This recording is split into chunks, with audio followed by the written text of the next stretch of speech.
Global Industrial Model 261990 Auto Floor Scrubber Quick Start Guide. This video guide will help get your floor scrubber set up and running quickly. Review the complete instruction manual included with your floor scrubber. Cut away the plastic wrapping and poly banding from the outer carton. Remove staples at base and lift the carton over the floor scrubber. Cut poly banding and remove wrapping from machine. Remove the wood chocks and wheel strapping on both sides.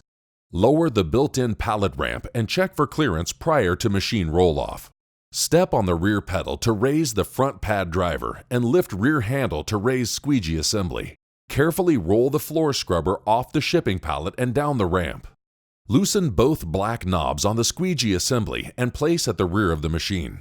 Align the knobs with the slots on the machine to install squeegee assembly. Once installed, tighten both knobs and connect the vacuum hose to the center.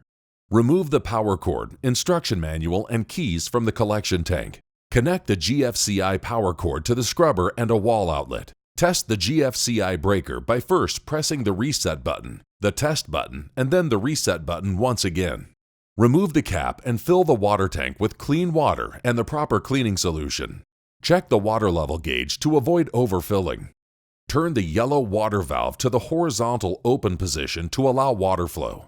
Install the correct type of scrubbing pad based on your floor care and scrubbing needs. The pad driver is included and pre-installed, scrubbing pads sold separately. Insert the key and turn to the on position. Lower the squeegee to the floor by lowering the rear control handle. Lower the pad driver to the floor by disengaging the rear pedal. Engage the vacuum and scrubber motor by pressing both buttons on the control panel.